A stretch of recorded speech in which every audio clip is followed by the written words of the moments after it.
disappeared. Now we get to talk about the music. I actually listened to the whole soundtrack, and out of 29 songs, the only ones I really liked were the following. I'm Electro. I'm Spider-Man. Ground Rules. You Need Me. I'm Goblin. Harry's Sweet. And It's On Again. Those were the ones that stood out to me. Everything else was either meh or really samey sounding. There were multiple times where I thought I was listening to the same song again. There were, however, 2 songs that stuck out to me as being just awful, and they're both electro-themed. My Enemy and Look at Me are both just awful. They sound really confusing. Like, one second you're listening to Butt Step, then all of a sudden it's this dopey sounding cartoon music.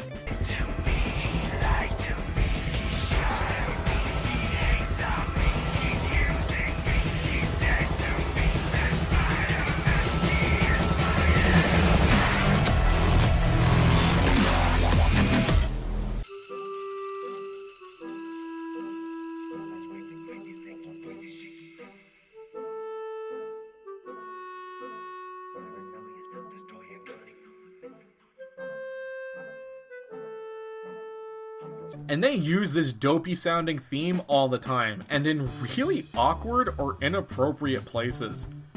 It's a shame too, because sometimes the electro music sounds like it's going somewhere cool, and then butt step! I'm okay with Electro's music having, you know, an electric quality to it, but did we have to make him into a dubstep monster? Electronic music can sound good. Hell, I really like Daft Punk, and a lot of their music has this electrical vibe going on. Now, I'm not saying Daft Punk should have been the ones to make the music, I'm just saying they had the right idea, they just poorly implemented it. Now, I can't tell if the movie is fucking with me or not at this point. This seems like a throwaway line. Tell us, how do you think Spider-Man did it? How do you think he beat this creature? Yeah, it's gotta be rubberized. Spidey's suit, that's why he didn't get electrocuted. Probably some kind of neoprene. That's what I'd use, honestly. Okay, well, But why doesn't he make a rubberized suit? That would be my first thought, and it's not like he hasn't done that before. Really, he should have made another suit. We should have seen him make a new costume to fight Electro. It shows that he's concerned for his own safety and is in fact vulnerable. Remember when I quoted The Merchant of Venice? That quote speaks louder here than anywhere else in the movie. No matter what battle Spider-Man has, big or small, it feels like he's indestructible. Oh sure, he acts all sore, which is well and good for the actor, he's trying, but he doesn't look like he's injured.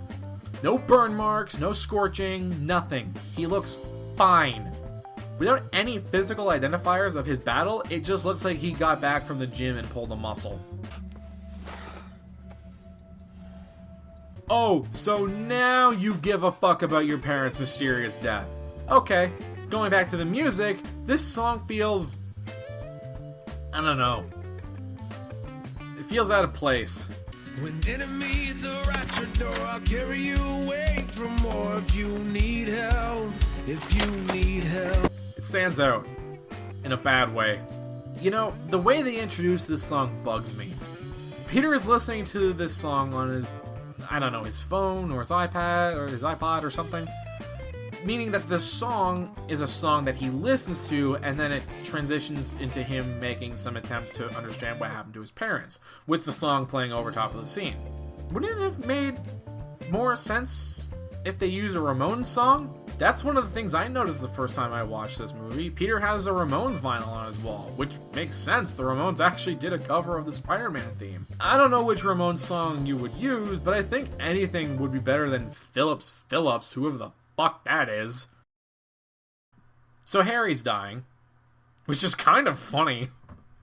I think Norman Osborn was actually some kind of wizard and put a curse on Harry, because the moment he tells him about his bullshit disease, he starts dying.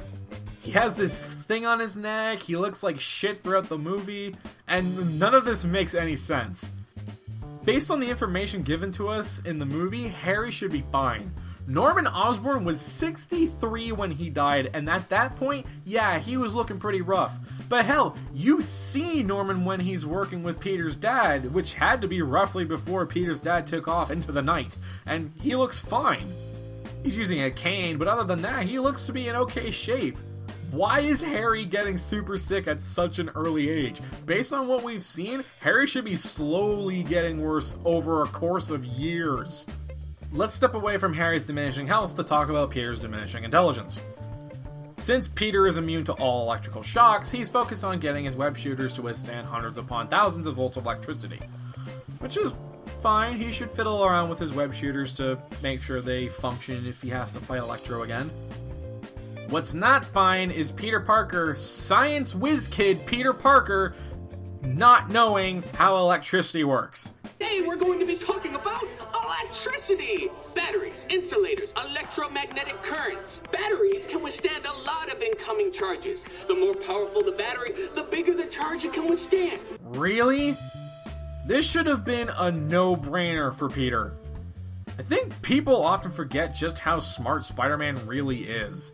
He's one of the smartest characters in the Marvel Universe, and an 8th grade science class lesson is stumping him for real? Explode! Boom! Oh god, my own brain and spidey senses are tingling. There's a whole load of stupid about to happen. So Harry has discovered that his father and Peter's father were working on, essentially, the cure for everything. An agent that heals diseased cells. And if I can be cured, imagine what this could do for other diseases like Alzheimer's, even cancer. However, they never made it to human trials, but Harry thinks Spider-Man is connected. It's 14 years of research and nothing to show for it, except maybe this. Spider-Man. What about him? He was bitten by one of those things and it worked. Okay, let's stop. This is probably nitpicking, but Harry just saying he was bit by one of those things, that's like a huge leap in logic. How on earth could he have been bitten by one of those things? The only people who had access to the spiders, which I guess aren't the same spiders that make Spider-Man's webbing from the first movie, would it be Oscorp personnel, right? Why not make him say, "He clearly stole our father's research"? Or what about, "He has to be someone who works at Oscorp"? Fuck, what about, "You're Spider-Man! Your father is human spider crossbreeds, it all makes sense"? Another thing that bothers me is that they keep saying Spider-Man can self-heal.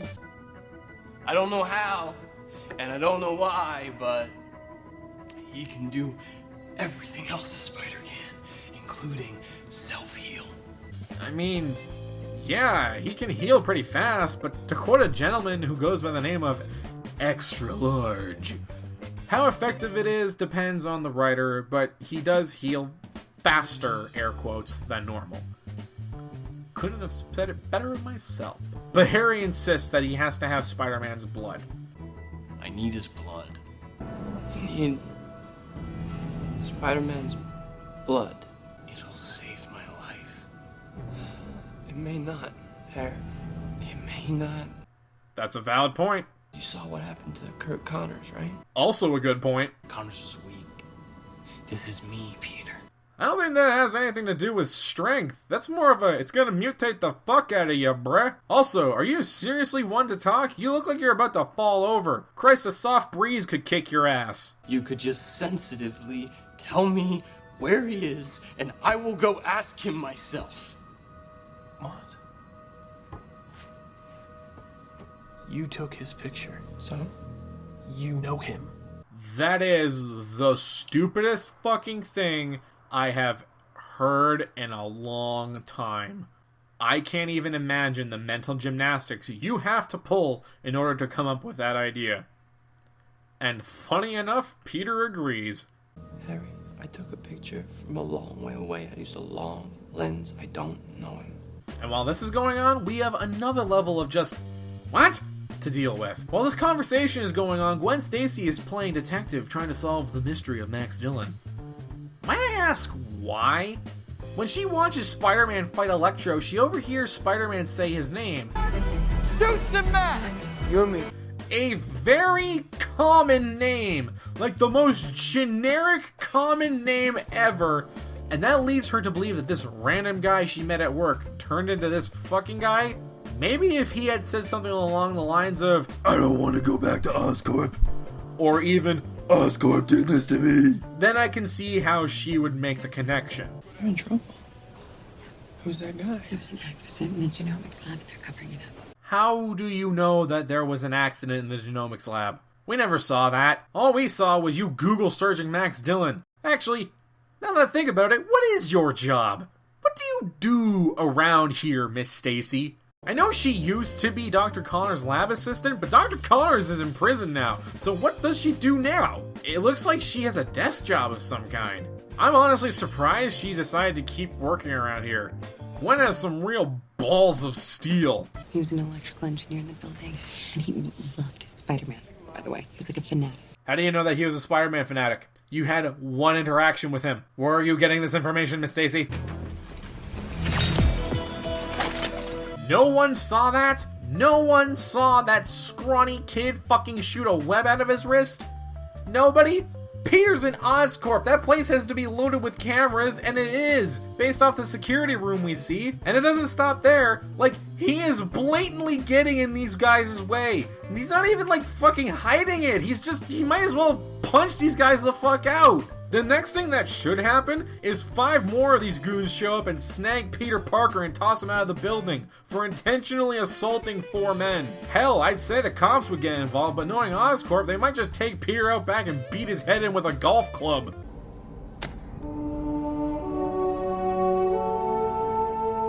Oh no. You've been in a terrible accident. Oh God, no, please. You are correct. I'm here to study you, to understand what you are, why you are, and I will get results. No, not like this. Not like this. This fucking guy. What the fuck is this guy? I know it's a comic book movie. It's going to have goofy shit. But even this is too far. This fucking awful German evil scientist. I'm Dr. Kafka. Christ, his name is Dr. Kafka? Holy shit, I thought Max Dillon Nerd Supreme was a huge stereotype, but this guy takes the cake and runs it over with a jet ski as he jumps with a shark. Although, it is kind of funny that he's playing Johann Strauss II's Blue Danube Waltz. Nice touch. Let's talk about rules. Everything has rules. The world has rules. And when you make fiction, whether it be video games, comic books, television, or movies, an amazing opportunity arises. You get to create those rules. They can be whatever you want, whatever your heart desires. But you also have a responsibility to explain those rules, generally speaking. Some people can get away with not explaining the rules. In Dracula, you know the rules of the fiction. Dracula can turn into animals, manifest himself as fog, can hypnotize people, he doesn't like crosses, and burns in the daylight, etc., etc. This movie has a real problem with explaining rules, mainly when it comes to Electro. I don't get how Electro works.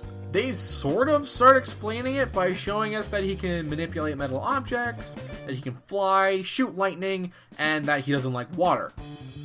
Now that's all well and good. They explain that to us without actually telling us that. But when Dr. Not-a-Nazi starts electrocuting Electro, I lose the plot. How is he hurting Electro? If he was draining Electro of his power, that would make sense. But it just looks like he's being electrocuted, and it sounds like it too. I don't understand. Like, do you see the problem here? I don't understand how he works, how he functions. Maybe because he's still wet from being in the pool? Maybe? I've avoided talking about it for a while now, but I think it's time I brought it up. Earlier on in the movie, Gwen Stacy tells Peter that she's gonna be moving to England for a scholarship. I'm moving to England. Yeah, I'm up for a scholarship to Oxford. I don't really have much to say about this, hence why I was avoiding it, but it does take up a part of the movie, so I guess I should say something about it? I don't know. When it comes to relationship drama, I find that everyone is gonna have a different response. So me personally, I think Peter's being a dick about this. He intentionally makes her late for her scholarship meeting. He makes her feel bad for leaving him to go to England. If my significant other had this opportunity, I'd be happy for them. Real relationships aren't easy. It would be difficult having them move to another country, sure, but it's not like it's impossible. Okay, so I actually was very curious about this part. Peter has essentially 2 clues regarding the mystery of his parents, the name Roosevelt and a secret stash of subway tokens hidden in his father's calculator. This leads him to Roosevelt Station, not Roosevelt Avenue Station, no. A secret subway station supposedly used by the American president himself. Track 61, a secret subterranean extension of New York's D-Line train under Pershing Square. Originally built to transport President Franklin Roosevelt away from the public eye to keep his polio hidden from the American people. When I first heard this, I thought it was ridiculous, but as it turns out, after a little digging, this is super real. American history time. Franklin D. Roosevelt was America's 32nd president and ran for 12 years until he passed away, something that has never happened since then. Good old FDR was the longest running president in American history, and the entire time, he had polio. And he went to amazing lengths to hide this fact. He simply wouldn't admit that he was paralyzed from the waist down, going so far as to never be seen in public in a wheelchair or even photographed. And apparently he went a step further by taking a secret subway train to get around New York. That is fucking awesome. It's not often you can say something so outlandishly insane and have it be true. It sounds like a conspiracy theory. And while this is awesome, it does lead to something that just fucking confounds me. It turns out that Richard Parker had a secret lab built underneath FDR's secret subway track. I know I said they weren't government spies in the beginning, but now I'm not so sure. Being a comic book fan, I can accept a lot of bullshit. I don't really need an answer for everything. Comic books, and to an extent science fiction and fantasy, have their own logic about them. In order of shit that makes sense, it probably goes science fiction, fantasy, and then comic books. Most science fiction has some basis in reality, that's why it's called science fiction. Fantasy is looser, but if given the right context and explanation, it can make sense. But comic books? Comic books are fucking gonzo, man. There is just shit that really doesn't make a lot of sense. Why does being bombarded with gamma rays turn Bruce Banner into a giant green rage monster? Fuck if I know, it just does. What are Spider-Man's webs made out of? Shit, I don't know, I just know he makes them. What makes Captain America Captain America? I don't know, drugs? Copious amounts of drugs? Who gives a shit? And for some reason, comic book fans are fine with this, and that's super okay. All we need to know is what the character can do and why they can do it. The how? The how can go fuck itself. We don't care. Nobody cares how Thor makes his hammer fly back into his hands. We know he can do it and that it works via magic. Going back to Dracula, nobody cares how Dracula turns into a bat. All we need to know is that he can do it. Look at the Fantastic Four. These 4 individuals all got hit by the same shit, and each one has a completely unrelated power to the other. And that's all we need to know. Jesus, that was a tangent. What I'm trying to get at is if this was literally anyone else's secret laboratory, I wouldn't have a problem. It's comic booky as fuck. But because it's specifically Richard Parker's secret laboratory, I have a huge problem with it. I don't get who this guy is or what his deal is. They made him out to be this simple scientist whose work was going to end up in the wrong hands, so he destroys what he can and goes on the run. That's fine.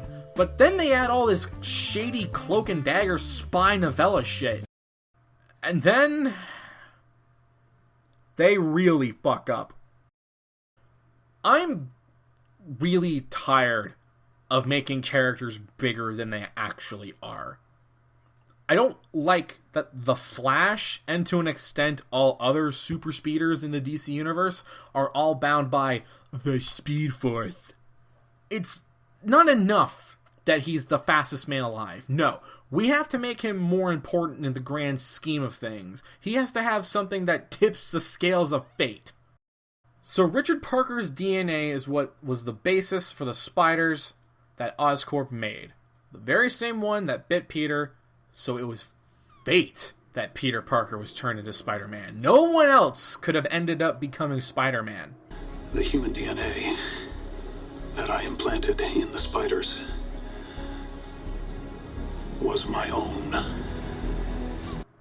That is honestly one of the worst things you could have ever done with the character. Everything worked, and visually, the Very story striking was character, great. too. Because the way Steve would have him crawling on walls and swinging on webs, and it just, everything came together perfectly. And it's very one of the very few comic book characters, even back then, that was covered from head to toe. Like, if Captain America, you still have this much of his face. Spider-Man's completely enveloped in his costume. Oh, you So know there's the good air thing of about mystery. that? Yes. You could be any kid. Yeah. You could be black, you could be Asian, you Right. could be Indian, you Right. could be anything, and imagine you were in that costume. Right. So I think that made it relevant to everybody everywhere. Right. And that was accidental. I mean, Right. I don't think we planned it that way, but Right. it was very fortuitous. Move now. Why? What's happening?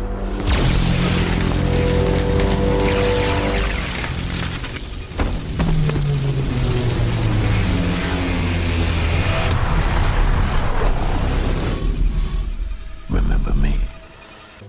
Okay. Where the fuck did he get that suit? That's not nitpicking, that's a serious question. Where the fuck did he get that and why is he wearing it? Does it serve a purpose? I know he wears a costume in the comics, but in the comics he's also a criminal who's trying to hide his identity. Is it an Oscorp thingy? I don't think so. Everything you see built by them has Oscorp's logo stamped on it like an ugly zit. This thing has nothing like that. It does have these cute little lightning bolts on it though, as if to remind you that he's still Electro. Actually, I'm not even sure if this thing was built for him. It's like melted around the fingers and around the chest. And it has these weird veins sticking out of it like it's skin or something? Was this for a different movie? It looks like a repurposed wetsuit. Did they steal this from Joel Schumacher? Let's talk about sequels. I think we can all agree that we're not just getting a little out of hand, but we're getting a little bit ahead of ourselves when it comes to sequels. Now, I'm not saying sequels in of themselves are bad. I love the original Star Wars trilogy, and I like the first 3 Indiana Jones movies too. But back then, more time was taken to make these movies, more thought. We weren't churning out movies like a fucking machine gun like we are now. Even before a movie is completed, we're already setting up sequels and making actors sign contracts for the next 4 years of their lives. To me, this is the stupidest thought process. You don't have any, and I mean any, guarantee that the movie you're making is going to be successful. So why bother setting all this shit up? All it takes is one bad decision to fuck your entire plans up. And if there's one thing I hate more than anything, it's a movie that's essentially a big setup for another movie. That's one of the reasons I dislike Batman v Superman: Dawn of Justice. It's just one giant setup for a Justice League movie that will most likely suck. The same can be said here. This movie was essentially an enormous setup for what could have possibly been the Suicide Squad movie before the Suicide Squad movie. All I could hear from the moment this movie was being made was that they were making the movie, obviously, and going to make a Sinister Six movie. Can I ask why? What would that have been? The Sinister Six only became the Sinister Six so that they could take on Spider-Man. You know, strength in numbers. But from the sounds of it, it sounded like they were going to only focus on the Sinister Six. That is just dumb. I can kind of understand making a third Spider-Man movie, maybe featuring the Sinister Six, but just the Sinister Six? What would be the point? Now, there is something I want to talk about as far as Harry Osborn's transformation goes, but we're going to skip it for now. I don't like that Gwen Stacy solves the problem of Spider-Man's web shooters. I can see how this played out in someone's head. Like, Spider-Man is having a problem and doesn't know what to do. So, the woman he loves suggests something super simple, a kind of, why didn't I think of that moment, you know? The problem is that that's really dumb. Really, really dumb. Speaking of dumb, Gwen Stacy is the biggest idiot I've ever seen. Period. I gotta go. I'm coming with you. That is the stupidest idea I've ever heard. Why the fuck would you even think you're going with him? You're just gonna get killed. Let Peter take care of this. You know, Spider-Man? It really feels like they didn't know what to do with Gwen Stacy. She's there, she needs to do something, right? If you have to ask that question, there's something fundamentally wrong with your story. Characters need purpose, and Gwen Stacy's doesn't really seem to have a purpose. If they wanted to add some tension with her character possibly being in danger, then why not put her on the plane? They cut to this fucking plane throughout the final fight of the movie. It acts like a sort of ticking time bomb. But other than people will get hurt, there's no real connection to the character. If Gwen was on the plane though, then it would have been a bit more tense. Oh shit! Spider-Man put her on a plane because he thought it would be the safest place for her, but now it's gonna crash! Oh god! Oh shit! He's gotta fight Electro fast! I hate this song! Oh my god, he's actually become a dubstep monster. I was joking! I was joking about him becoming a dubstep monster! But the madmen, they actually made him into one! Really? You want me to a car? What are you, a caveman? Shouldn't be here. You tied me up to go off to war? I know how to help you. What are you doing I know the grid specs. I can reset the system. You can't be here right now. You know, again, you're an idiot. And Spider-Man is right. You really shouldn't be here. You're going to get yourself seriously fucking killed. I don't care that she knows the specs. She knows a lot of shit that she really shouldn't know. That's what happens when your character holds the job title of works at job. You can pretty much make them say whatever the fuck you want. Okay. Let's talk about Harry one last time. This is either going to be a solid point, or I'm going to make myself look like a jackass. Unless I've already done that. If that's the case, then I'll accept my title as Jackass Supreme. So Harry gets injected with essentially what turned Peter into Spider-Man, and of course, it doesn't go as planned. My question is this. Why doesn't he turn into Man-Spider? Trust me, I know, that sounds ridiculous. But hear me out. I know in my heart of hearts that I will never get to see a live-action adaptation of Spider-Man's mutation arc, where the spider DNA inside of him starts to become more dominant than his human DNA. But wouldn't that make more sense than Harry turning into...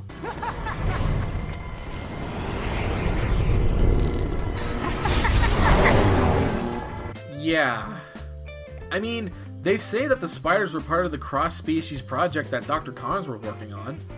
And the spiders bit Peter and he turned into Spider-Man. There's some stupid fake bullshit behind it, but still, he turned into a half-man, half-spider. And it would kind of be this awesome twist of irony. Harry hates Spider-Man, ends up turning into Man-Spider. It's perfect. But no. Instead, he turns into this. Oh god, what the fuck is this? You know, it's funny. I remember hearing people bitch about Willem Dafoe's Green Goblin suit. I'm willing to bet that they would take that over this abortion. At least Willem Dafoe looked like the Green Goblin a bit. This? Do I really have to say anything? He looks terrible. I know we'll never get the classic green and purple look. That's just too out there, I guess. But fuck me, I want that. I do. I don't care if it looks silly. I'd be happier with that than this weird military technological fuck up. But it's not even just the look of him. There's so much more wrong here. The fact that he's just shoehorned into the ending of this movie is downright disgraceful.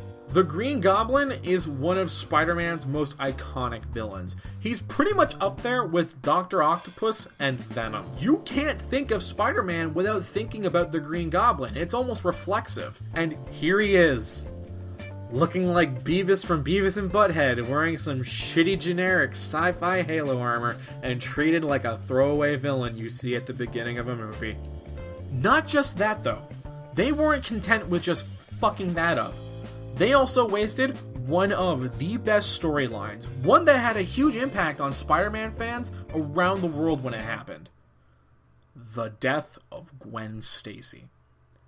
And it was a big deal back then. Comic book characters being killed was an uncommon thing at the time. It's not like today when they're guaranteed to come back at some point. But it's not just her death, it's the dynamic between the characters. When this happened, Spider-Man and the Green Goblin had been well-established enemies.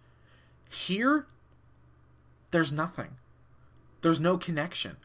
These two don't have a long-standing rivalry. Hell, they barely have a rivalry.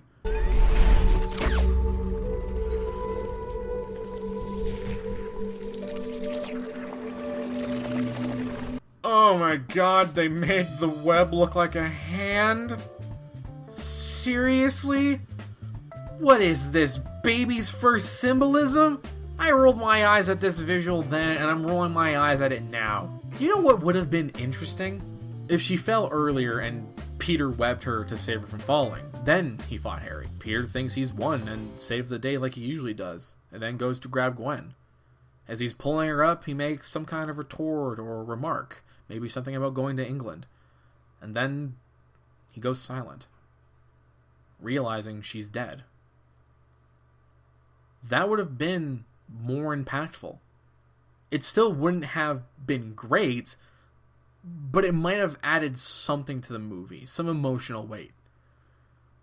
They still would have had to fix Gwen Stacy being a dumbass. Here, I don't care. She's dead because she didn't listen to Peter. If she had stayed away like he told her to, she would still be alive, and we might have had the beginning to Spider-Man and Harry Osborn's rivalry. Instead, we get a dead chick who's dead because she was dumb and a really depressed Spider-Man. And then, just to twist the knife, we see the beginning fight with the Rhino, who looks stupid.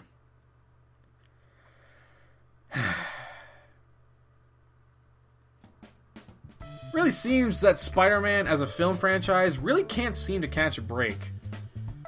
But perhaps better days are coming for us Spider-Man fans. Spider-Man Homecoming is, well, coming, and it looks promising. I enjoyed Tom Holland in Captain America Civil War, even if he did have very little screen time.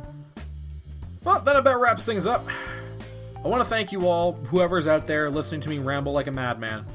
I hope you enjoyed it as much as I did. It really means a lot. And I hope to see you again in the future for more Marcus Rambles. See ya.